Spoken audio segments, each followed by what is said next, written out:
बाकायदा वो क्या बता रहे हैं, क्यों बता रहे हैं, वजह क्या है, इसके पीछे रीज़न क्या है, ये सारी चीज़ों को इंसान जब समझना शुरू करता है तब जाकर इंसानी ज़िंदगी सही तरीके से बीतती है। आजकल का माहौल तो कुछ ऐसा है कि इंसान फ़ोन में बिज़ी रह के और ख़ुसूसी तौर पर कानों को लगा के बात कर के सर में दर्द आ जाके छोटी छोटी बात भी क्या है उसको चिड़चिड़ापन पैदा कर देती हैं। तो ऐसे माहौल में भी जो सख्त तरीन ज़रूरत अगर किसी चीज़ की है तो वो है इंसान समझना, समझदारी से काम लेना। तो समझदारी जब तक इंसान के पास ना हो उस वक्त तक वो मामलात को निमट नहीं सकता, मामलात को सुधार नहीं सकता। एक जोक सुनाया जाता है कि इंसान की समझदारी कैसी कैसी रहती है बोल के, कि कभी कभार इंसान अपनी अक्ल से कितना पैदल होता है। इस बात को समझाने के लिए आप लोगों के सामने एक जोक रख रहा हूँ। एक आदमी अपनी बीवी के कपड़े धो रहा था। वो देखकर बाजू वाले लोग बोलते हैं कि भाई आपकी बीवी आप पर जुल्म कर रही है, जब भी कपड़े धोने का मसला हो तो आप ही को बोल रही है, क्यों ना आप दूसरी शादी कर लेते। तो वो शख्स क्या बोला मालूम, मैं यथेच कपड़े धो सकता हूँ, इससे ज़्यादा कपड़े धोने होता नहीं मेरे को। तो बात क्या समझ में आती है कि वो बताना क्या चाह रही थी, मशवरा क्या देना चाह रही थी कि उसके जुल्म और बर्बरियत के नीचे कई को दब रहा है, बाकायदा आज़ादाना ज़िंदगी बिता, ये बात कही जा रही है। लेकिन इन्हें समझना कैसे समझ रहा है कि सारे के सारे ऐसे ही होते कि बस अपने कपड़े धुलाते रहो, ऐसा तो नहीं होता है ना। तो यही बात है कि इंसान समझने में रिमार्क कर जाता है या समझने में गलती कर जाता है। ऐसा ही एक मरतबा होता है मदीना में, जब अल्लाह के नबी सल्लल्लाहु अलैहि वसल्लम रहते हुए एक काफ़िले को भेजते हैं कि फ़लाँ जगह पर ज़कात के अमवाल पूरे जमा किए गए हैं, जाके उसूल करके लेके आओ। तो उसूल करने वास्ते जो सहाबी जाते हैं, जाते वक्त वो गांव वाले क्या करते हैं कि आने वाले जो मदीना से आ रहे हैं उन लोगों का इस्तकबाल करेंगे। तो वो इस्तकबाल करने के लिए, वेलकम करने के लिए जब आगे बढ़ते हैं, वो लोग आगे बढ़ के बाकायदा हथियारों से लैस अपने घोड़ों को लाके खड़ा करते हैं। तो ज़कात के अमवाल लेने वाले सहाबी ये समझते हैं कि शायद ये लोग हमसे लड़ाई करने वास्ते आ रहे हैं, ऐसा समझ के फिर अपने घोड़े को घुमा के सीधा मदीना आ जाते हैं। मदीना आकर अल्लाह के नबी सल्लल्लाहु अलैहि वसल्लम को बताते हैं कि वो लोग ज़कात देने वास्ते तैयार नहीं थे, उल्टा हम लोगों से लड़ने के लिए तैयार हैं। तो अल्लाह के नबी सल्लल्लाहु अलैहि वसल्लम उनकी बात को सही की बोल के समझ जाते और बाकायदा तैयारी भी करके निकल पड़ते। तो उस वक्त अल्लाह तबारक व तआला कुरान की एक आयत उतारता, या अय्युहल्लज़ीना आमनू इन जाअकुम फासिकुम बिनबइन फतबय्यनु, कि ईमान वालो जब भी तुम्हारे सामने कोई ख़बर आए, कोई न्यूज़ आए तो उसकी तहकीक करो। तहकीक किए बिना बस एक आदमी आके बोल दिया, उन्होंने ऐसा बोले तुम्हारे बारे में, फ़ौरन एक्शन हो गया हमारा, फ़ौरन उसके ऊपर रिएक्शन लेना शुरू कर दिए हम लोग। ये इस्लामी तरीक़ा नहीं है। इस्लामी तरीक़ा हम लोगों को ये सिखाता है कि बाकायदा वो बोले हैं या नहीं बोले हैं, जो बोलने वाला शख्स है उसको बिठाकर बाकायदा बुलाकर बात की इस्लाह करनी चाहिए। समझदारी के एतबार से हदीस में एक बात आती है, अल्लाह के नबी सल्लल्लाहु अलैहि वसल्लम फरमाते हैं, नज़्ज़रल्लाहु बिही अब्दन समिअ मक़ालती व वआहा व अद्दाहा कमा समिअ, कि अल्लाह ताला उस बंदे को या उस बंदी को खुश और खुर्रम रखे जो बंदा या बंदी हदीस की कोई भी बात सुनती है या सुनता है और उसको याद रखता है और दूसरों को पहुंचाता है। और उसके बाद जो बात बोलते हैं अल्लाह के नबी सल्लल्लाहु अलैहि वसल्लम, वो बात बहुत ही ज़्यादा गौर करने की बात है। क्या बोलते हैं अल्लाह के नबी सल्लल्लाहु अलैहि वसल्लम, रुब्ब सामिईन, बहुत सारे सुनने वाले लोग ऐसे होते हैं कि बोलने वाले आदमी से भी सुनने वाले आदमी अच्छे तरीके से समझ सकते हैं और उस बात को पहुंचाने में, जो भी हदीस की बात हमें मिलती है उसको पहुंचाने में बेहतर अंदाज में पहुंचाते हैं बोल के बताते हैं। तो इससे पता यह चलता है इंसान की जो समझदारी की जो कैपेसिटी है, जो ताकत है, जो तवानाई है, वो हर इंसान को अलग अलग दिया है अल्लाह ताला। तो समझना या समझकर बाकायदा समझाना एक बहुत बड़ी देन है अल्लाह ताला की। हदीस में आता है, सही मुस्लिम की हदीस है, मैं युरिदिल्लाहु बिही खैरन युफ़क़्क़िहु फ़िद्दीन, कि अगर अल्लाह ताला किसी के साथ भलाई का इरादा करता है तो उनको दीन की समझदारी अता करता है, कि दीन की समझदारी उनको दे देता है। तो किसी भी इंसान के साथ जब अल्लाह भला करना बोल लेता है तो दीन को समझा देता है। और वाकई में यकीन मानिए, दीन के ऊपर चलने वाले जो लोग होते हैं उनको इतना फ़ायदा होता है कि दुनिया भी और आखिरत भी, दोनों जहां भी वो कामयाब और कामरान निकलते हैं। तो इसमें जो बात चल रही थी हम लोगों की समझदारी को लेकर, कि इंसान अपनी समझदारी को सही चीज़ों में लगाना चाहिए, गलत चीज़ों में कभी भी इस्तेमाल होने नहीं देना। क्योंकि अल्लाह तबारक व तआला कुरान मजीद में बताता है, सुम्मा लतुसअलुन्ना यौमइज़िन अनिन नईम, कि क़ियामत के दिन अल्लाह ताला हर एक नेमत का सवाल करेगा कि फ़लाँ फ़लाँ नेमतें तुम्हारे को दे के रखे थे, उन नेमतों का इस्तेमाल तुम लोगों ने कैसे किया, उन नेमतों को कैसे अपनाया या उसको कैसे सर्फ किया, ये सारे बातों का जवाब हमारे को कल क़यामत के दिन देना पड़ेगा। तो मेरी बहनों, जो गौर करने की चीज़ है वो ये है कि जब अल्लाह ताला हमारे को अक़ल सलीम दिया है, समझदारी दिया है, तो इसको ज़ाय होने से बचाना है। और ख़ुसूसन ये जो मोबाइल फ़ोन है, इसका इस्तेमाल जहाँ तक हो सके अच्छाइयों में इस्तेमाल करेंगे तो समझदारी बाकी रहती है। वरना आप यकीन मानिए, यूट्यूब में जो जो वीडियो आते हैं, हर वीडियो देखने वाले अगर हम बनेंगे तो ऐसी सूरत में मोबाइल हमारे माइंड के ऊपर कमांडिंग करना शुरू करेगा। इसके बजाय हम लोगों को जो पसंद है या हम जो अच्छाइयाँ देखना चाहते हैं उसको अगर प्ले करते जाएंगे तो मोबाइल की हुकूमत हमारे दिमागों पर नहीं चलेगी। तो अपने दिमागों को हमेशा आज़ाद रखना चाहिए और अपने दिमागों के ऊपर किसी और को हुकूमत करने की चांस नहीं देना चाहिए। इंसान को हमेशा अपने इस दिमाग का इस्तेमाल सही तरीक़े से करना चाहिए। जैसा मैं अभी आपके सामने हदीस सुनाया, इसी तरीके से चलिए एक और वाक़या है जो बड़ा दिलचस्प वाक़या है। इस वाक़े के ऊपर भी आप लोग ध्यान दें। एक मरतबा अबू हुरैरा रज़ी अल्लाहु अन्हु, जो ऐसे सहाबी थे, गरीब सहाबी, घर में कुछ खाने के लिए पकता कभी और कभी कभी फाके से गुजार लिया करते थे, भूखे ही रह जाते थे या रोज़ा रख लिया करते थे। ऐसे इनके दिन बीतते जा रहे थे। एक मरतबा होता ये है कि अबू हुरैरा रज़ी अल्लाहु अन्हु को शिद्दत की भूख लगना शुरू होती है। वो शिद्दत भूख हमारे को रमज़ान में समझ में आती है, ये दिनों में तो समझ में आती नहीं।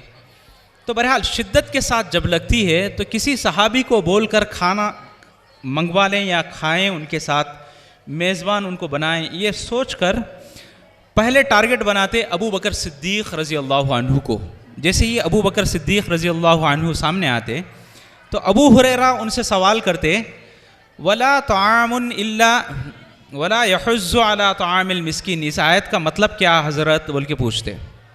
तो गोया कि वो बताना ये चाह रहे थे कि ये आयत में बाकायदा खाना खिलाने के बारे में कहा जा रहा है।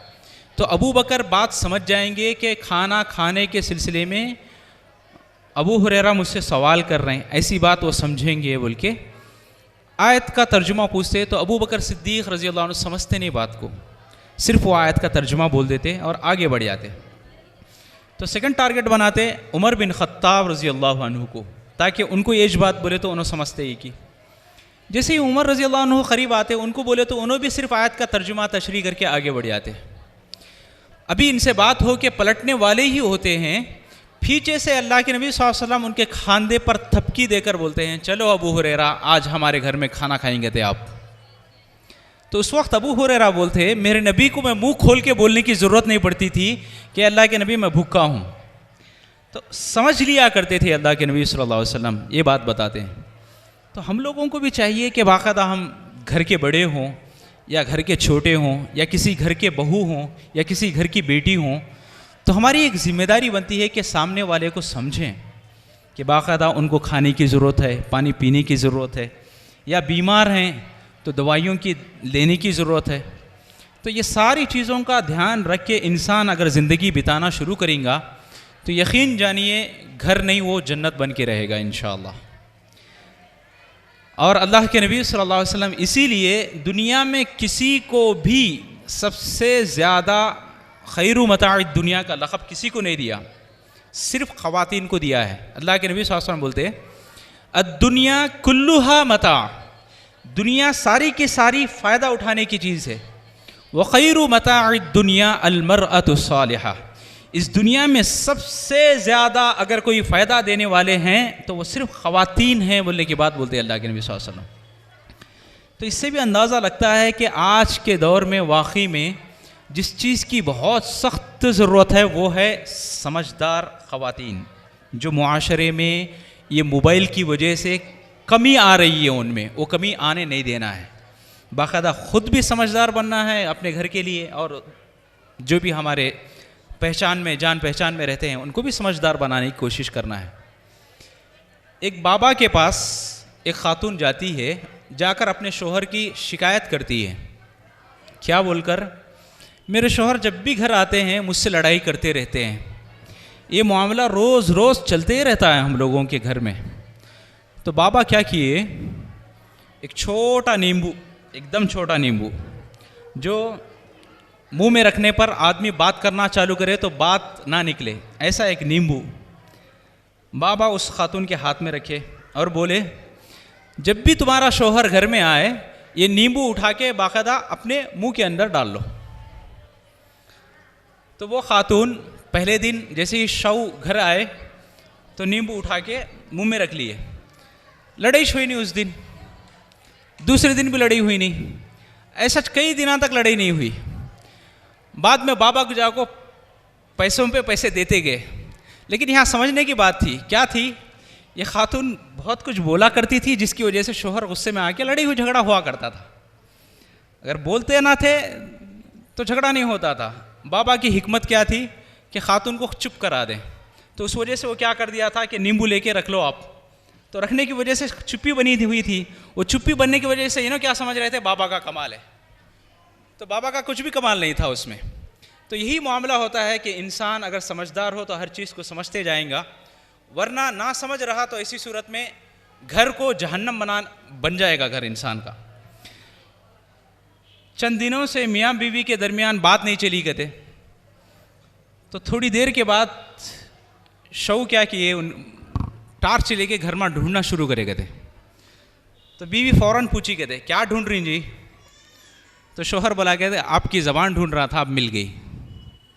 तो मतलब क्या है इसमें कि वाकई में बात अगर कही जाए तो अक्सर व बेशतर ख़वातीन के बारे में यही बात आती है कि बहुत ज़्यादा बोलते हैं। हालांकि सब बहनें तो ऐसी नहीं होती हैं, चंद लोगों की वजह से सब पे इल्ज़ाम आ जाता है।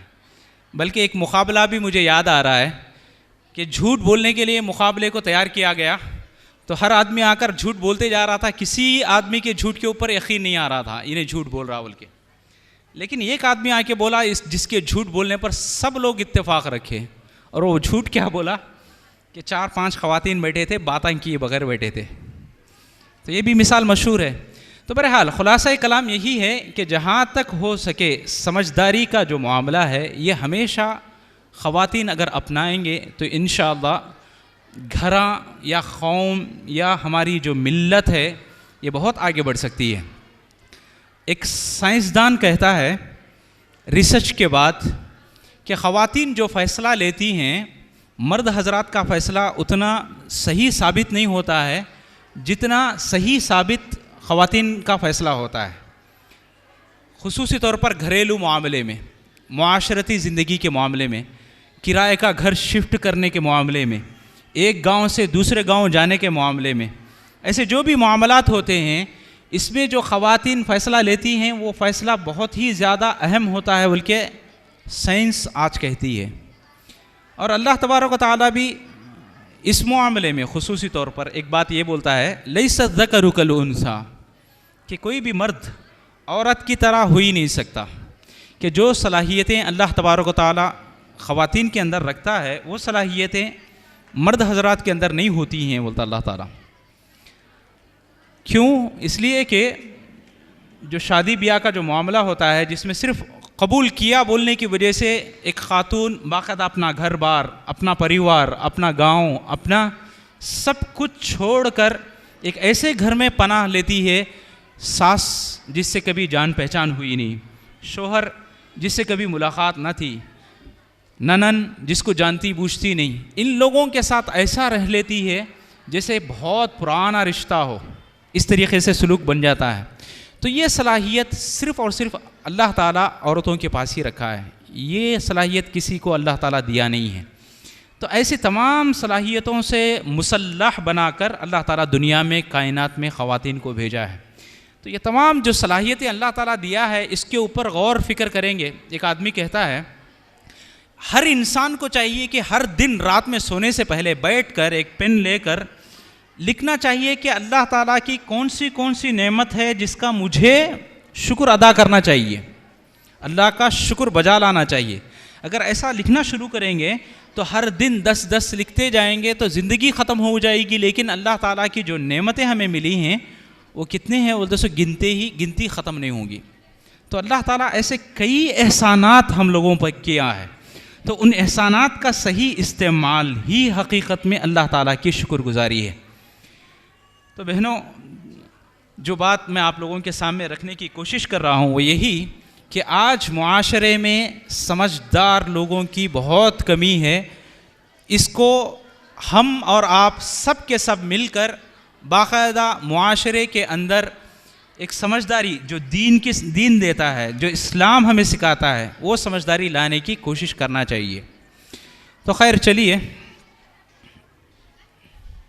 अभी इंशाअल्लाह प्रोग्राम का आगाज़ होने जा रहा है, तो लिहाजा तमाम तालिबात से मैं दरख्वास्त करता हूँ कि अपने तकारीर को ज़ोर से ना पढ़ें, आहिस्ता दिल में पढ़ लें, और जो भी बातें वगैरह कर रहे हैं मैं उनसे दरख्वास्त करता हूँ बातें ना करें। थोड़ा मिनल जिन्नति वन्नास लास्ट तक एक एक आयत की तफसीर इनकी मौजूद है।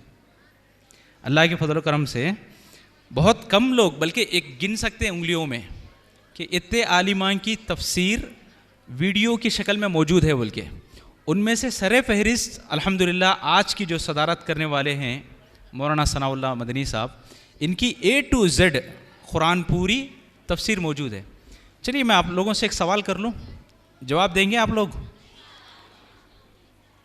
एक आदमी पूछ रहा है कि कुरान पढ़ने से जानवर जैसा इंसान भी इंसान बन जाता है, वो कैसे? बल्कि एक सवाल हम लोगों से पूछा गया, और वो बाकायदा दावा करते हैं कुरान से आप खाली वो सूरतों के नाम देख लिए तो ये सवाल समझ में आ जाएगा। क्या बोलते हैं वो? एक जानवर क्वालिटीज़ रखने वाला इंसान अगर कुरान पढ़ना शुरू करे तो कुरान ख़त्म होने से पहले उन्हें इंसान बन जाता। वैसा एक प्रूफ बाकायदा अल्लाह ताला इशारा भी दिया है। वो क्या है, कोई बताएंगे? बता सकेंगे?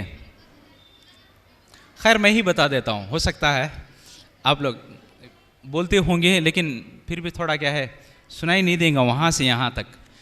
तो वो आदमी कहता है कि कुरान मजीद का सूरह फातिहा के बाद सबसे पहले सूरह का नाम क्या है?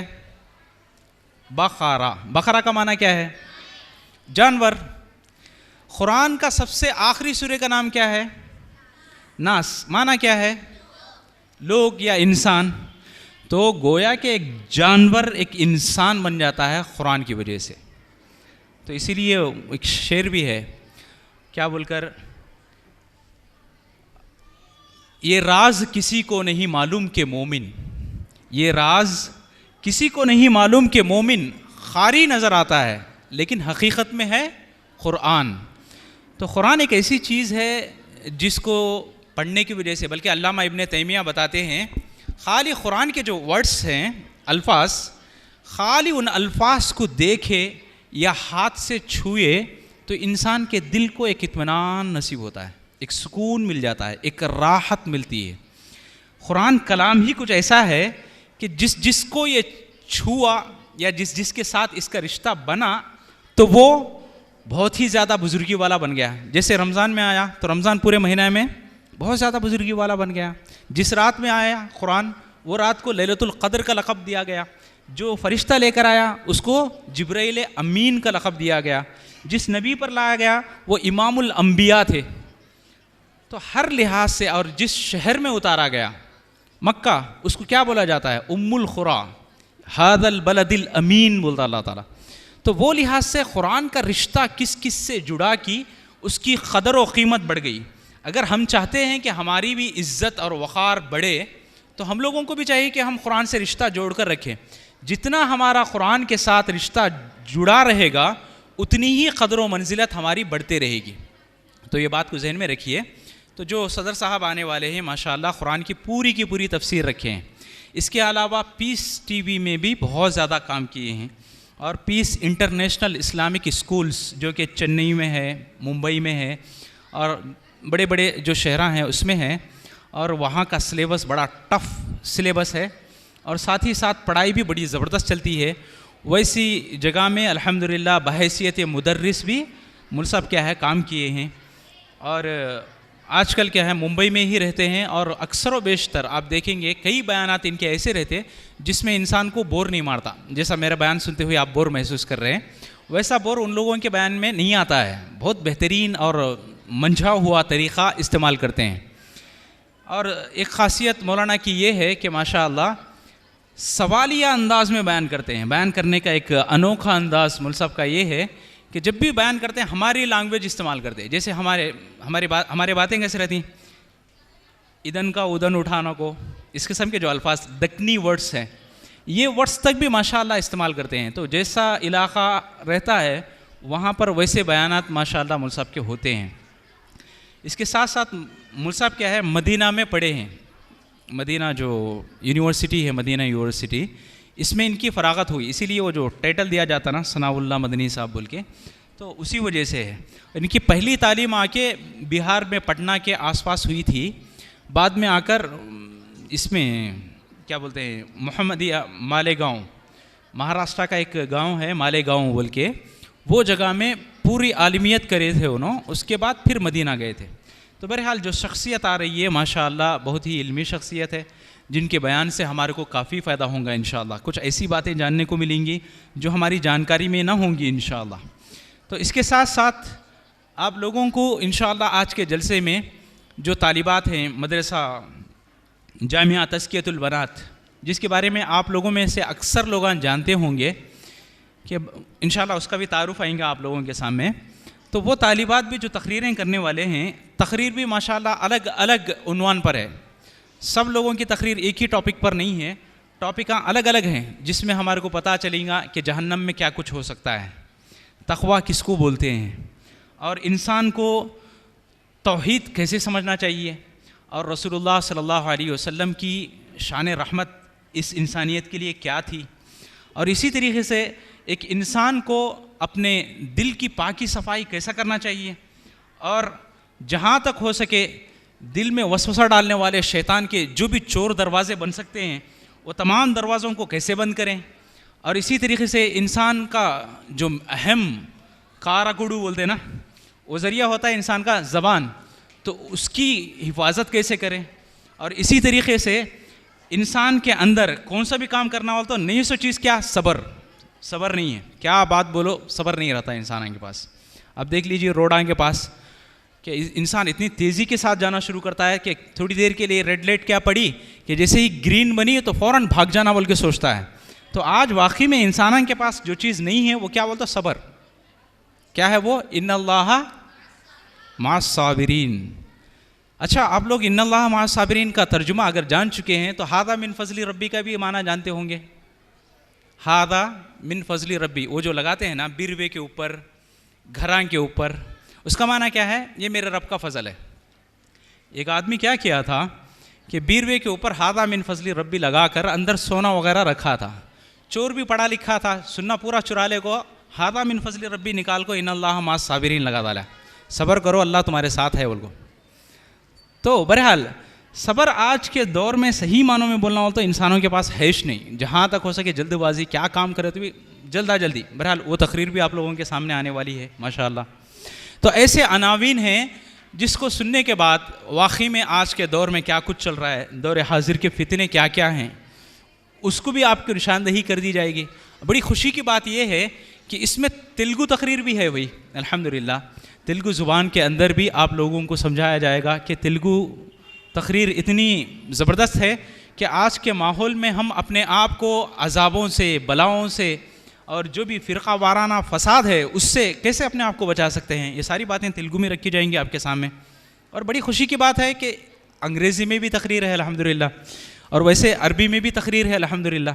ये सारे के सारे होने के साथ साथ एक ऐसा मुकालमा आप लोगों के सामने आने वाला है, या जितने भी बहनें यहाँ पर आने वाली हैं या आ चुकी हैं, सब लोगों को एक ऐसा तरीक़ा दिया जाएगा जो ज़िंदगी में इस तरीक़े की जानकारी मुझे चाहिए बोलने वाली चीज़ यहाँ पर मुकालमा एक ड्रामाई शक्ल में आप लोगों के सामने रखा जाएगा। और दुआओं को सुनने वाला भी कौन है? अल्लाह ताला। तो ज़रा तसव्वुर करके देखें, सोच के देखें, जो अल्लाह ताला फ़रिश्तों को लगा रहा है मेरे बंदियों के बारे में दुआ कर बोल के, और साथ में दुआ कबूल ना करे, ऐसा हो सकता है क्या? इम्पॉसिबल है। तो हम लोग अगर ऐसे महफिलों में शरीक होते हैं, और दुआ भी किससे करती है? अल्लाह ताला से ही करती है। तो अल्लाह ताला ज़रूर व ज़रूर हमारे हक़ में फ़रिश्तों की दुआ को कबूल भी कर लेता है। तो लिहाजा मेरी बहनें, ऐसे जो भी महफिलें होती हैं, ऐसी जो मजलिसें होती हैं, ये मजलिसें बड़ी बाबरकत होती हैं, इसको कभी भी मिस होने नहीं देना चाहिए। और अल्लाह के नबी सल्लल्लाहु अलैहि वसल्लम की एक हदीस और भी आती है, बड़ी दिलचस्प हदीस है। अगर के नामा आमाल में जो गुनाह है, जहाँ तक हाथ चले वहाँ तक उसको सफाई कर देता है, आमाल से उसको गुनाह को भी मिटाने से मुँह मोड़ देगा। तो देखिए कितनी ज़बरदस्त हदीस है ये, कि इस हदीस के मिस्दाक़ बाकायदा हम लोग आगे बढ़ के आए हैं प्रोग्राम में। तो ये प्रोग्रामों में शरीक होना ख़ुद भी हमारे लिए बाइस रहमत है, हमारे गुनाहों को मिटाने का। एक ये महफ़िलों को कभी भी मिस नहीं करना चाहिए। अल्लाह तबारक व तआला अल्लाह के बारे में तज़किरा शुरू करते हैं तो अल्लाह ताला उसात करते रहता है कि बाकायदा देखो फ़लाँ फ़लाँ फ़लाँ फ़लाँ फ़लाँ आके बैठे और बयान सुन रहे थे कुरान। तो इतनी बाबरकत महफ़िल होती है ये। तो ऐसी महफ़िलों में एक और हदीस सुना रहा हूँ। अल्लाह के नबी सल्लल्लाहु अलैहि वसल्लम फरमाते हैं कि फ़रिश्ते जो यहाँ पर आते हैं ना, वो फ़रिश्ते जैसे ही अल्लाह के पास जाते हैं तो अल्लाह ताला पूछता क्या चाह रहे थे मेरे बंदियाँ? तो फ़रिश्ते बोलता कि हालांकि अल्लाह ताला जानता है, ऐसी बात नहीं कि हम क्या चाह रहे हैं, अल्लाह ताला सारी की सारी चीज़ें जानता है, फिर भी जब किसी से मोहब्बत हो, उन्होंने क्या बोले बोलते से सुनना उनको बहुत ज़्यादा शौक़ बढ़ता है। तो वो शौक़ पे बाकायदा अल्लाह ताला सवाल करता है फ़रिश्तों से, कर दे। तो अल्लाह तबारक व तआला बोलेगा ए फ़रिश्तों तुम गवाह रहो, तुम बाकायदा गवाह रहो क़यामत के दिन के लिए कि जो जो बंदियाँ प्रोग्राम में शरीक होकर और शरीक होने की नीयत ये रखते हैं कि अल्लाह ताला हमें मुआफ़ करे, तो अल्लाह तबारक व तआला की माफ़ी चाहने की वजह से अल्लाह ताला फ़रिश्तों को गवाह रख के सब के सब लोगों को मारी भर कम तोशा सत्तू का आटा लेकर जाती थी, नज़दीक कम से कम बोले तो भी 20 किलो के ऊपर रहेगा। तो ये आटा लेकर पहाड़ के ऊपर चढ़ रही हैं। चढ़ते वक्त जो उनका मामला होता है कि बाकायदा बाला परागंदा हो गई हैं, क्योंकि पहाड़ के ऊपर हवा भी बहुत ज़ोर की चलती है ना, तो परागंदा हुए हैं। और खदीजतुल कुबरा रज़ियल्लाहु अन्हा बाकायदा तोशा पकड़ के उसको खींचते हुए ऊपर चढ़ती जा रही हैं। आयन इसी मौके पर अल्लाह के नबी सल्लल्लाहु अलैहि वसल्लम के पास फ़रिश्ता जिब्राईल आते हैं, आकर बोलते हैं ऐ अल्लाह के नबी मोहम्मद सल्लल्लाहु अलैहि वसल्लम, जो ख़ातून आ रही हैं खदीजतुल कुबरा आपकी बीवी, उनको अल्लाह ताला 7 आसमाना के ऊपर से अर्श पर मुस्तवी मेरा परवरदिगार सलाम कहता है। अल्लाह अकबर, अल्लाहु अकबर। एक मट्टी से बने हुए इंसान को अर्श का मालिक सलाम बोल रहा है। अल्लाह अकबर, कितनी फ़ख्र की बात है नहीं कि बाकायदा खदीजा रज़ी अल्लाह अन्हा तोशा लेकर अभी पहाड़ पे चढ़ रही हैं, और उस वक्त फ़रिश्ता जिब्राईल आकर ये खुशखबरी सुनाते हैं कि अर्श का मालिक सलाम कहा है, सलाम भेजा है, सलाम बोलकर मुझे भेजा है। अब जब अर्श का मालिक बोले तो फ़रिश्ता जिब्राईल क्यों ना बोले? तो फ़रिश्ता जिब्राईल भी बोलते मेरा भी सलाम सुनाओ, खदीजा रज़ी अल्लाह अन्हा को मेरी जानिब से भी सलाम सुनाओ आप। तो अल्लाह के नबी सल्लल्लाहु अलैहि वसल्लम इंतज़ार में हैं। खदीजा रज़ी अल्लाह अन्हा बाकायदा गार में दाखिल होती हैं, और गार में दाखिल होने के साथ ही इंसान बहुत थका हुआ रहेगा, चढ़ के आए ना ऊपर, तो बैठ के बाकायदा सारा का सारा तोशा सामने रख दिए। रखने के बाद अल्लाह के नबी सल्लल्लाहु अलैहि वसल्लम बोलते हैं ए खदीजा, अल्लाह ताला ने तुम्हें सलाम भेजा है, और फ़रिश्ते आकर मुझे बताए हैं फरिश्ता जिब्राइल भी बाकायदा सलाम कहते हैं। जब ये दोनों कहने के बाद मोहम्मद कैसे खामोश बैठे, तो लिहाजा मोहम्मद मैं भी तुम्हें सलाम कहता हूँ। अल्लाह अकबर। जवाब भी देखिए कितना प्यारा जवाब देते हैं खदीजा रज़ी अल्लाह अन्हा। वो बोलती हैं अल्लाह तो ख़ुद सलाम है, तो सलामती की उसको क्या ज़रूरत है। फरिश्ते से जवाब दे दीजिए वालैका वालैहिस्सलाम, क्या मोहम्मद सल्लल्लाहु अलैहि वसल्लम आप पर भी सलामती हो और मुझे सलाम भेजे हैं फरिश्ते जिब्राइल, उन पर भी सलामती हो।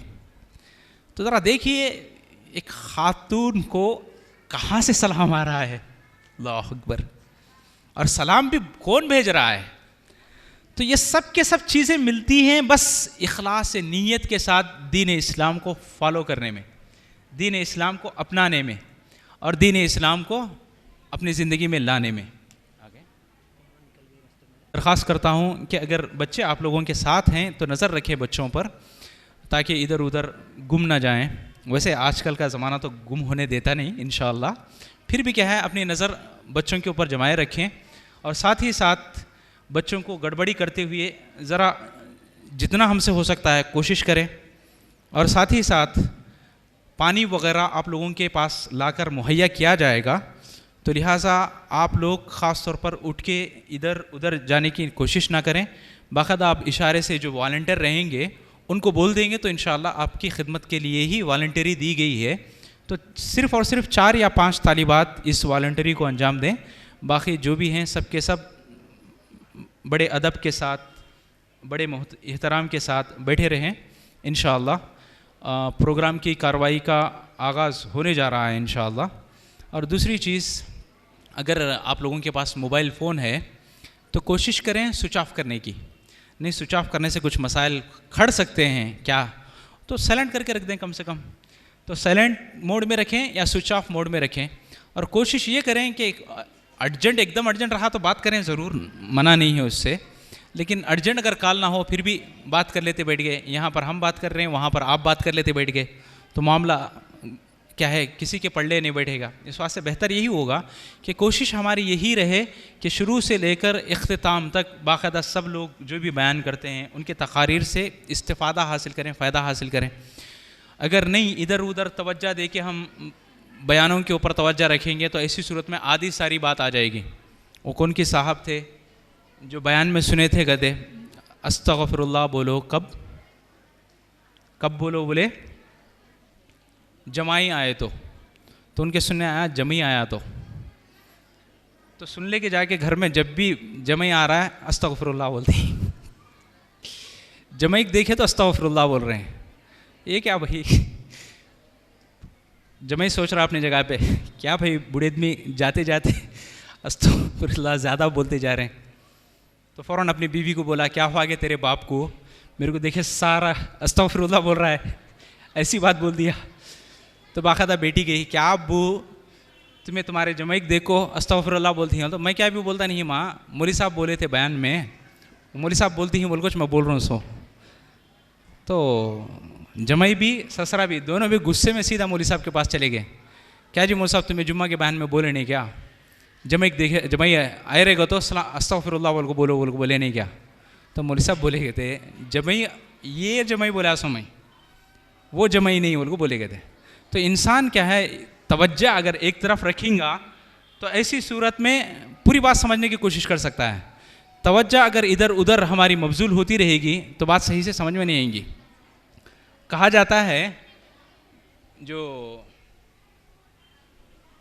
अर्जुनुडू जो तीर छोड़ने वाला था उसके साथ दूसरे शागिर्दां भी थे। तो उस वक्त उसका जो उस्ताद था तीर कबूतर को मारने के वास्ते रखा, तो एक एक शागिर्द को पूछा तीर की हंकी को तीर क्या है, कबूतर की हंकी को मारना है, क्या दिख रहा है तुम्हें। बोले तो एक शागिर्द बोला पैर दिख रहा है, और एक शागिर्द बोला दुम दिख रही है, और एक शागिर्द बोला पर्र दिख रहा है। यानी फोकस दूसरी चीज़ों पर दिखा रहे थे। लेकिन जब बारी अर्जुनुडू की आती है तो उन्हें क्या बोलता है मालूम, सिर्फ और सिर्फ आंख दिख रही है, बाकी कुछ नहीं दिखाई दे रहा। तो ऐसा फोकस इंसान बनाना चाहिए अपना कि बाकायदा जिस चीज़ को हम जानने के लिए आए हैं सिर्फ उसी के ऊपर फोकस रहे कि हम कुरान और हदीस की बात, ये जो हमारे लिए सुधार का ज़रिया बन सकते हैं वो तमाम बातें हम हासिल करें, ऐसी कोशिश हमारी होनी चाहिए। तो बहरहाल मुकर्रिरीन आ जा रहे हैं, तो लिहाजा मैं आप लोगों से खामोशी की उम्मीद लगाकर बाकायदा उनका इस्तकबाल करने जा रहा हूँ। और सदर साहब का मैं इस्तकबाल करता हूँ कि वो डायस पर तशरीफ़ लाएँ। बाकायदा सदर की कुर्सी आपके इंतज़ार में है।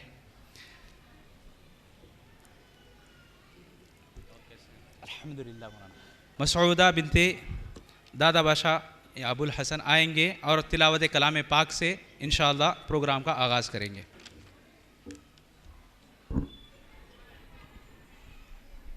अलैकुम वरहमतुल्लाहि वबरकातुहू।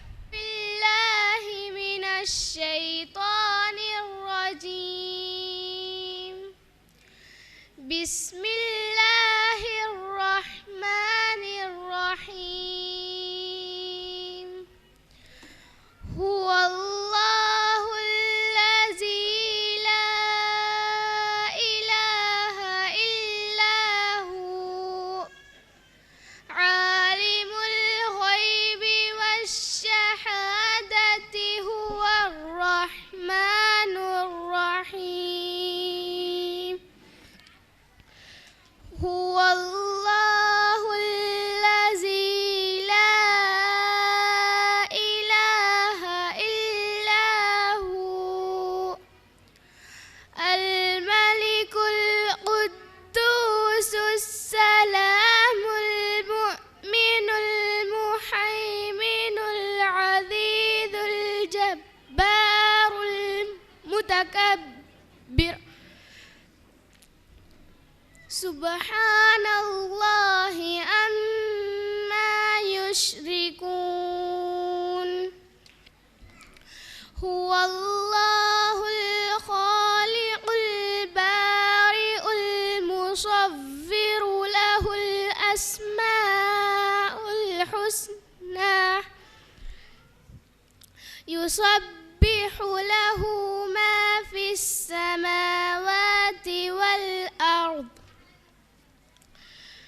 व हुवल अज़ीज़ुल हकीम। अस्सलामु अलैकुम वरहमतुल्लाहि वबरकातुहू। आला पेश करेंगे रेशमा।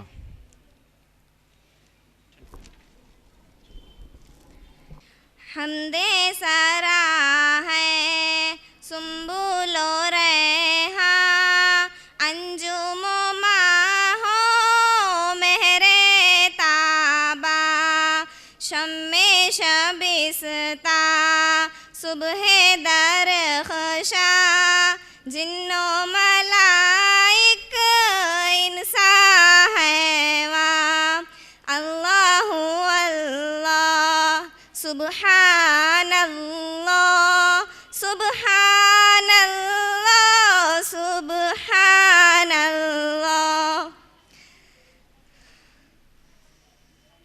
सहने गुलिस्ता की हरियाली पत्ता पत्ता डाली डाली कमरी वो बुलबुल गुलची माली सबके लबों पर जिक्र जमाली अल्लाहु अल्लाह सुब्हानल्लाह सुब्हानल्लाह सुब्हानल्लाह।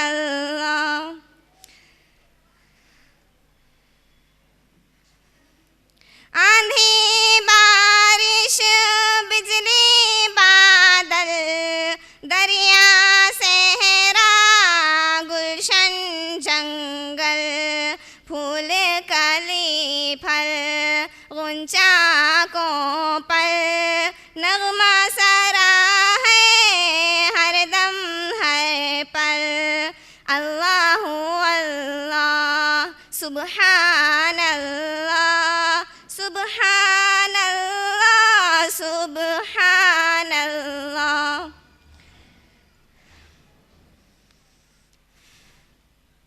हम्दो सना फ़क्रो सुल्तानी हाज़िर गायब बाक़ी व फ़ानी क़ौलो अमल अल्फ़ाज़ो मानी आगह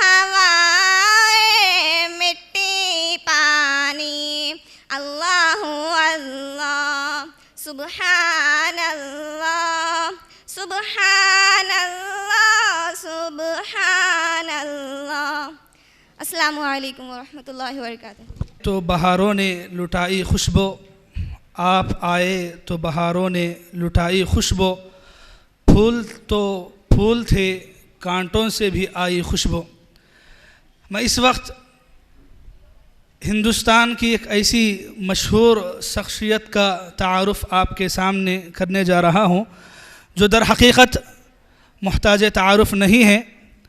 अपनी इल्मी काबिलियत और सलाहियत की बुनियाद पर पूरे हिंदुस्तान भर में मारूफ़ व मशहूर है। मेरी मुराद फ़ज़ीलतुश्शेख मौलाना सनाउल्लाह मुहम्मदी मदनी हफ़िज़हुल्लाह। शेख का आबाई वतन दरभंगा बिहार से है। आप 1979 में जामिया मोहम्मदिया मंसूरा मालेगांव में हिफ्ज़ कुरान मुकम्मल की। फिर उसके बाद 1996 में मंसूरा मालेगांव से ही आपने आलिमियत और फ़जीलत की सनद हासिल की और फिर उसके बाद बिफ़ज़लिल्लाह आपका दाखिला जामिया इस्लामिया मदीने मुनव्वरा में हुआ और 2002 में मदीने मुनव्वरा से आपने फ़रागत हासिल की। 2002 में हिंदुस्तान आए तो उसके बाद से दीन की खिदमत में लगे हुए हैं। शुरुआत में इस्लामिक इंटरनेशनल स्कूल मुंबई में आप खिदमात अंजाम दे रहे थे तदरीसी, और उसके साथ ही साथ आप सभी जानते हैं पीस टीवी के अंदर आपके खिताबात दुरूस होते रहते हुए। अब इस वक्त फ़िलहाल आप दीनी खिदमत से जुड़े हुए हैं। अलबिर टीवी चैनल है और इसी तरह अलमरसी टीवी चैनल है। ये दो चैनल्स पर आपके रिकॉर्डिंग्स, आपके बयानात सिलसिलावार आ रहे हैं और हम फ़ायदा उठा रहे हैं। शेख मोहतरम न सिर्फ़ तकरीरी मैदान में, हम चूँकि तकरीरी मैदान में आपको सुनते आ रहे हैं, वरना तहरीरी मैदान में भी आपकी अपनी एक अलग शनाख्त पहचान है। लिखने बोलने के साथ साथ लिखना भी आपकी एक आदत रही है। अल्हम्दुलिल्लाह, अल्लाह का शुक्र है, आपके खुतबात के, आपके बयानों के उर्दू में कई मजमुए किताबों की शक्ल में मौजूद हैं और अल्हम्दुलिल्लाह मकतब फ़हीम की तरफ से अभी इशाअत का काम चल रहा है। आपके बयानों और खुतबात का मजमुआ कई किताबों की शक्ल में देखने को और पढ़ने को मिलेगा।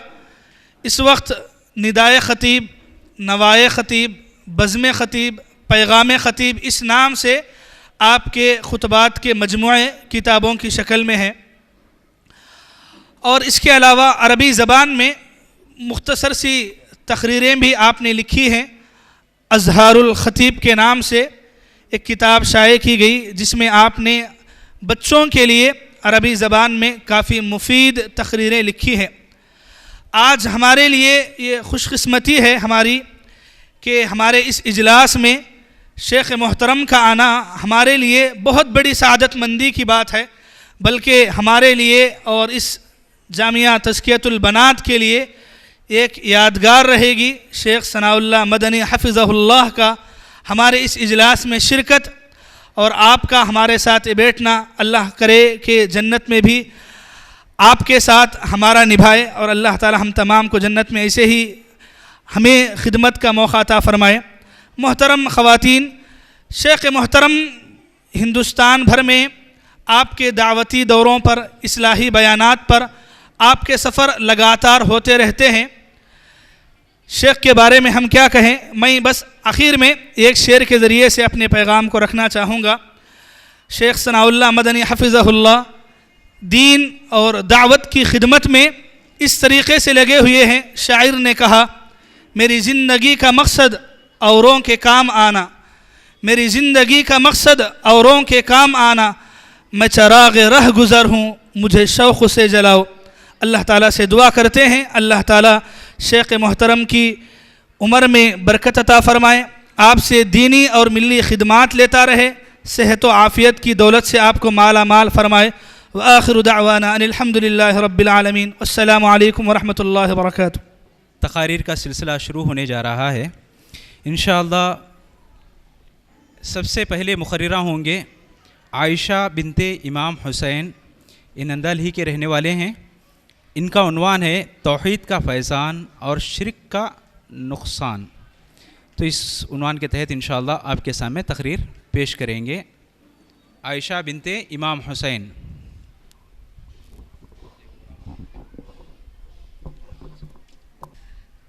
अस्सलामु अलैकुम वरहमतुल्लाहि वबरकातुहू। अल्हम्दुलिल्लाहि वहदा वस्सलातु वस्सलाम अला मन ला नबिय्य बअदा, अम्मा बाद। काबिले मोहतरम सदर जलसा, मेहमानान खुसूसी, आज के इस मुबारक महफ़िल में मेरी तकरीर का उन्वान है तौहीद का फैज़ान, शिर्क का नुकसान। अऊज़ु बिल्लाहि मिनश शैतानिर रजीम, बिस्मिल्लाहिर रहमानिर रहीम। अल्लज़ीना आमनू व लम यल्बसू ईमानुहुम बिज़ुल्मिन उलाइका लहुमुल अम्नु व हुम मुहतदून। जो लोग ईमान लाए और अपने ईमान को शिर्क के साथ आलूदा नहीं किया, उन्हीं के लिए अम्न है और वही राह रास्त पर चल रहे हैं। अल्लाह का लाख लाख एहसान है कि अल्लाह हमें मुसलमान बनाया और कलिमा ला इलाहा इल्लल्लाह की दौलत से नवाजा। सबसे बड़ा एहसान ये है कि हमें ऐसे नबी की उम्मत में से बनाया जो कि खातिमुन नबी वल मुरसलीन हैं। अल्लाह ताला ने इंसानों की हिदायत के लिए 1,24,000 अंबिया अलैहिस्सलातु वस्सलाम को इस दुनिया में मबऊस फरमाया। सारे अंबिया अलैहिस्सलातु वस्सलाम का तरीक़ा एक ही था, सबकी आवाज़ तौहीद की आवाज़ थी, सबकी तालीम तौहीद की तालीम थी, सबकी दावत तौहीद की दावत थी। अल्लाह ताला सूरह नहल आयत नंबर 36 में यूँ फरमाता है, वलक़द बअसना फ़ी कुल्लि उम्मतिर रसूलन अन इअ्बुदुल्लाह वज्तनिबुत ताग़ूत फ़मिनहुम मन हदल्लाहु व मिनहुम मन हक़्क़त अलैहि ज़लाला फ़सीरू फ़िल अर्ज़ फ़न्ज़ुरू कैफ़ कान आक़िबतुल मुकज़्ज़िबीन। हमने हर उम्मत में रसूल भेजा कि लोगों सिर्फ अल्लाह की इबादत करो, उसके सिवा तमाम माबूदों से बचो। अल्लाह ताला ने बाज़ लोगों को हिदायत दी है, बाज़ लोग गुमराही साबित हो गए। तुम खुद ज़मीन में चल फिर कर देखो कि झुटलाने वालों का अंजाम क्या कुछ हुआ है। अल्लाह ताला ने अंबिया अलैहिस्सलातु वस्सलाम ने तकलीफ़ें उठाई इस तौहीद के लिए, घरों को छोड़ना पड़ा, लोगों की धमकियाँ सुननी पड़ी, लेकिन इस तौहीद की दावत से नहीं हटे। फिर जब बारी आई हमारे नबी सल्लल्लाहु अलैहि वसल्लम की, तो आप सल्लल्लाहु अलैहि वसल्लम ने भी यही ऐलान किया कि लोगों क़ुलू ला इलाहा इल्लल्लाह। इस तौहीद की आवाज़ सुनकर लोग दुश्मन हो गए, रास्ते में कांटे बिछाने लगे, जिसमें मुबारक पर गिलाज़त डाली, ताइफ में पत्थर भी बरसाए, लेकिन आप सल्लल्लाहु अलैहि वसल्लम इस तौहीद की दावत से नहीं हटे। जो लोग ईमान लाए वो भी इस तौहीद के जुर्म में तकलीफ़ें उठाई, लेकिन मान लेने के बाद अपनी जगह से नहीं हटे। क्यों? क्योंकि तौहीद ईमान का जड़ है। अगर इसमें कमी आ गई तो ईमान नाक़िस हो जाएगा, अगर इसमें किसी को शरीक कर लिया गया तो ईमान नामुकम्मल हो जाएगा। अगर कोई मुसलमान कहता कि ला इलाहा इल्लल्लाह, अल्लाह के अलावा कोई माबूद नहीं, हाँ अल्लाह के अलावा कोई भी मुश्किल कुशा नहीं है, आप ज़रा गौर करें, क्या अल्लाह के अलावा भी कोई हाजत रवा है? क्या अल्लाह के अलावा भी मुश्किल कुशा है? क्या अल्लाह के अलावा भी दुख दर्द को सुनने वाला है? क्या अल्लाह के अलावा भी औलाद देने वाला है? नहीं, एक अल्लाह ही है जिसके कुन कहने पर फयकुन हो जाता है। याद रखें, मुसलमान आज के अकीदे के मुसलमानों में इतना बढ़ गया है कि लोग औलादें और मुरादें हत्ता के अल्लाह का मुकाम दे रखा है। ये वो समझते हैं गोया कि इन्होंने औलादें और मुरादें भी पूरी करती हो। अकीदे के बुगाड़ में मुसलमानों का भी बड़ा किरदार है, नबूवत की शान और हद से तजावुज़ करने का समझाते हैं, लेकिन ये गुमराही की इंतहा है। और वो ये भी कहते हैं ये तक़र्रुब इल्लाह का रास्ता है। ये अक़ीदा मुसलमानों का नहीं बल्कि कल के कुफ़ार का था। कुरान में लिखा है वमा नअबुदुहुम इल्ला लियुक़र्रिबूना इलल्लाहि ज़ुल्फ़ा। इस फ़र्क़ को बताने के लिए अंबिया अलैहिस्सलातु वस्सलाम आए, इस फ़र्क़ को समझाने के लिए सहाबा किराम रज़ियल्लाहु तआला को आग में लेटना पड़ा, इस फ़र्क़ को बताने के लिए हज़रत बिलाल रज़ियल्लाहु तआला को सूली के तख्त पर चढ़ना पड़ा। अल्लाह के अलावा कोई भी औलाद देने वाला नहीं है। हज़रत इब्राहीम अलैहिस्सलाम भी अपने बेटा मांगना होता तो अल्लाह से इन्हीं अल्फाजों में मांगा, रब्बी हबली मिनश सालिहीन। इसी तरह हज़रत ज़करिया अलैहिस्सलातु वस्सलाम भी अल्लाह से इन्हीं अल्फाजों में मांगा, रब्बी हबली मिन लदुनका ज़ुर्रियतन तय्यिबा। अल्लाह के अलावा कोई भी मोहताज नहीं है, चाहे वो नबी हो, रसूल हो, हत्ता के औलिया भी क्यों ना हो जाए, सब कायनात अल्लाह की मोहताज है। आज के दौर में नबी से मोहब्बत के तो दावा करते हैं, नबी से मोहब्बत के तो दावेदार हैं, लेकिन औलादें दरगाहों के पास जाकर मांगते हैं। मैं ये बात अपनी तरफ से नहीं कह रही हूँ, बल्कि सही बुखारी जिल्द नंबर 1 सफ़ा नंबर 186 में हज़रत आयशा रज़ियल्लाहु तआला अन्हा फरमाती है कि जब नबी सल्लल्लाहु अलैहि वसल्लम का आखिरी वक्त था तो आप सल्लल्लाहु अलैहि वसल्लम ने यहूद और नसारा पर लानत भेजी। क्यों? क्योंकि उन्होंने अपने परवरदिगार बनाकर बैठे हैं, उन्होंने अपने नबी और औलियाओं की ख़बरों को इबादतगाह बना लिया था। हज़रत आयशा रज़ियल्लाहु तआला अन्हा ये भी कहती है, अगर हमें ये डर ना होता कि आप सल्लल्लाहु अलैहि वसल्लम की ख़बर खुली जगह में होती कि अगर उन्हें कोई उनका घर बना लिया जाए उनकी ख़बर को। आखिर में अल्लाह ताला से दुआ है कि अल्लाह ताला हम तमाम को तौहीद पर क़ायम रखें, तौहीद की दौलत न अता करें। वाखिरु दावाना अनिल हम्दुलिल्लाहि रब्बिल आलमीन। अस्सलामु अलैकुम व रहमतुल्लाहि व बरकातुहू। तौहीद तो ये है कि खुदा हश्र में कह दे, तौहीद तो ये है कि खुदा हश्र में कह दे, ये बंदा दो आलम से खफा मेरे लिए है। दूसरी तकरीर है रिजवाना बिनते शेख दादा बाशा, ये भी नंदयाल के रहने वाले हैं। इनकी तकरीर का उन्वान है रसूल रहमत की शान रहमत। अस्सलामु अलैकुम व रहमतुल्लाहि व बरकातुहू। नहमदुहु व नुसल्ली अला रसूलिहिल करीम, अम्मा बाद, फ़अऊज़ु बिल्लाहि मिनश शैतानिर रजीम, बिस्मिल्लाहिर रहमानिर रहीम। वमा अरसलनाका इल्ला रहमतल लिल आलमीन। वक़ाल अन्नबी सल्लल्लाहु अलैहि वसल्लम मन अताअनी फ़क़द अता अल्लाह। अंजुमने हाज़ा में तशरीफ़ फरमा सदर मोहतरम, मुअज़्ज़ज़ व मुकर्रम उलमाए दीन और मेरी प्यारी माओ और बहनों, आज इस सालाना के इजलास में मेरा मौज़ूए सुखन है रसूल रहमत की शान रहमत। ये सच है कि दुनिया में जिहालत का दौरा था, जुल्म ज़बरदस्ती की हुक्मरानी थी, इंसानियत की कोई कदर ही नहीं थी, हमदर्दी, उख़्वत व भाईचारगी कबाइली हस्बियत की आग में जल रही थी। दुख्तर आदम का पैदा होना बाइसे ज़िल्लत और उसे जिंदा दफन करना एक आम रिवाज था। हर तरफ अंधेरा ही अंधेरा था। वो दौर क्या था? एक तवील काली अंधेरी रात थी जिसमें इंसानियत अखलाक जुगनू की रोशनी को तरस रही थी। ऐसे जुल्मत और तारीकी के भरे माहौल में अल्लाह रब्बुल आलमीन ने रहमत मुजस्सम नबी आखिरुज़्ज़मा मोहम्मद मुस्तफ़ा सल्लल्लाहु अलैहि वसल्लम को वमा अरसलनाका इल्ला रहमतल लिल आलमीन के खिताब से नवाज कर मबऊस किया। वो वक्त आ गया और हमारे प्यारे आका मोहम्मद सल्लल्लाहु अलैहि वसल्लम इस दुनिया में तशरीफ लाए। आप सल्लल्लाहु अलैहि वसल्लम के अखलाक उम्दा, आमाल उम्दा, आदात उम्दा, मुआमलात उम्दा, रियाजत भी उम्दा, सीरत भी उम्दा। इसीलिए तो कुरान ने कहा लक़द कान लकुम फ़ी रसूलिल्लाहि उस्वतुन हसना, सूरह अहज़ाब आयत नंबर 21। तभी तो हम कहते हैं कि तलवार की बारी बाद में आई, पहले आप सल्लल्लाहु अलैहि वसल्लम अपने अखलाक पेश किए। एक तरफ कुफ्फार और मुशरिकीन की हैसियतनाक बातें होती, दूसरी तरफ आप सल्लल्लाहु अलैहि वसल्लम की ज़बान पर दुआया जुमला होते।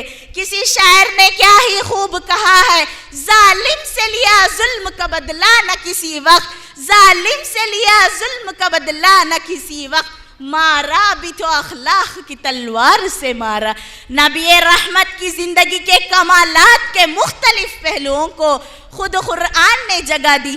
कहीं कहा कि आप बाइसे रहमत हैं, वमा अरसलनाका इल्ला रहमतल लिल आलमीन, तो कहीं आप सल्लल्लाहु अलैहि वसल्लम की तारीफ इस अंदाज में पेश की गई, वरफ़अना लका ज़िक्रक, तो कहीं आप सल्लल्लाहु अलैहि वसल्लम का हुस्न जमाल कि अब बेताज बादशाह है, वह शम्सी व दुहाहा, तो कहीं आप सल्लल्लाहु अलैहि वसल्लम की दिल की सफाई को बयान करते हुए कहा गया, अलम नशरह लका सदरक, तो कहीं आप सल्लल्लाहु अलैहि वसल्लम के सिरात मुस्तकीम पर जमे रहने की शहादत देते हुए कहा, अला सिरात मुस्तकीम, तो कहीं आप सल्लल्लाहु अलैहि वसल्लम की अखलाक की बुलंदी को बयान किया गया, इन्नका लअला खुलुकिन अजीम, तो कहीं आप सल्लल्लाहु अलैहि वसल्लम की ईमानी तड़प को बयान किया गया, फलअल्लका बाखिउन नफ्सका अला आसारिहिम इल्लम युमिनु बिहादल हदीस असफा। बिलाखिर आप सल्लल्लाहु अलैहि वसल्लम की मुकम्मल जिंदगी तमाम बनी नौ इंसान के लिए उसवाए हसना करार देते हुए कहा, लक़द कान लकुम फ़ी रसूलिल्लाहि उस्वतुन हसना। मुअज़्ज़ज़ सामियात, आप सल्लल्लाहु अलैहि वसल्लम की गुलामों के साथ नरमी। हज़रत अनस रज़ियल्लाहु तआला अन्हु से रिवायत है कि आप सल्लल्लाहु अलैहि वसल्लम सब लोगों में ज़्यादा अच्छे अखलाक वाले थे। हज़रत अनस रज़ियल्लाहु तआला अन्हु कहते हैं कि मैंने आप सल्लल्लाहु अलैहि वसल्लम की मुसलसल 9 साल खिदमत की। आप सल्लल्लाहु अलैहि वसल्लम मेरे किसी काम के करने पर यह नहीं फरमाया कि काम क्यों किया, और मेरे किसी काम के ना करने पर यह नहीं फरमाया कि काम क्यों नहीं किया। मिस्कीनों और गरीबों के साथ आप सल्लल्लाहु अलैहि वसल्लम का रहमत तो देखिए कि आप सल्लल्लाहु अलैहि वसल्लम ने कहा, इब्गूनी दुअफाकुम, तुम अपने कमज़ोरों में मुझे तलाश करो। और आप सल्लल्लाहु अलैहि वसल्लम ने यहाँ तक दुआ मांगी, आप सल्लल्लाहु अलैहि वसल्लम ने यहाँ तक दुआ मांगी, अल्लाहुम्मा हीनी मिस्कीनन व अमितनी मिस्कीनन वहशुरनी फी ज़ुमरतिल मसाकीन। मासूम बच्चों के साथ आप सल्लल्लाहु अलैहि वसल्लम का लाडो प्यार काबिले रश्क रहा करता था। कभी आप सल्लल्लाहु अलैहि वसल्लम ने अपनी ज़बान से कहा, लैसा मिन्ना मन लम यरहम सगीरना, और कहीं आप सल्लल्लाहु अलैहि वसल्लम ने अपने अमल से इसका सबूत पेश किया। सही बुखारी हदीस नंबर 5491 में आता है कि जब आप सल्लल्लाहु अलैहि वसल्लम अपनी नमाज तवील पढ़ाने का इरादा कराते, जब किसी बच्चे की रोने की आवाज़ को सुनते तो अपनी नमाज मुख्तसर करते क्योंकि इसकी माँ को तकलीफ ना हो।